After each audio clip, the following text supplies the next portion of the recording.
उसके नाम पे छुट्टी होगी, खुद वो काम पे जाएगा। मेरे देश में मज़दूर का दिन मनाया जाएगा।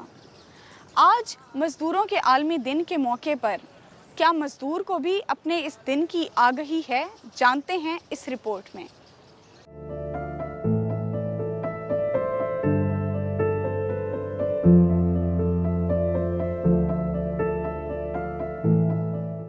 कल ही काम किए, परसों ही काम किए, आज ही काम किए। साकू तो पता ही क्या नहीं मजदूर डे अज डी है, साकू ई शायद इल्म ही क्या नहीं। तो सारा वक्त जरा स्टेशन तो गुजर गए। असें छुट्टी करूँ चा सारी दिहाड़ी मारी वने तो साकू कौन देसी।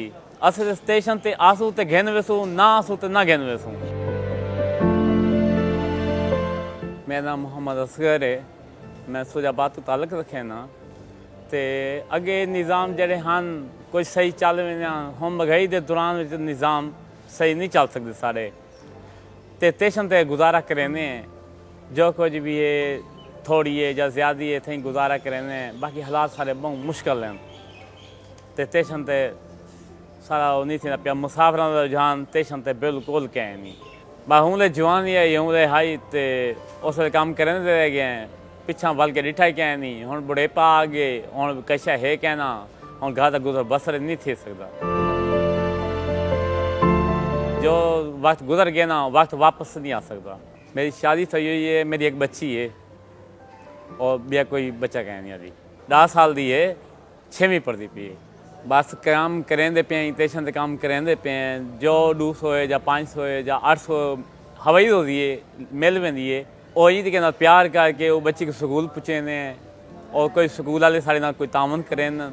साड़ी बच्ची जियन भी है और अग्गा तक 6वीं तक चली गई है और हिम्मत है तो अग्गा तक पढ़े सूँ या अग्गा पढ़ गई तो कोई डॉक्टर पढ़ सकती है या कोई बे महकमे में लग सकती है या डॉक्टर लग गई तो मरीज़ों की खिदमत करे सी। ये जरा असें बिला नंबर घिन के पाता है ठेकेदारां दा, ये गौरमेंट के नाल साडा ठेका थिया है।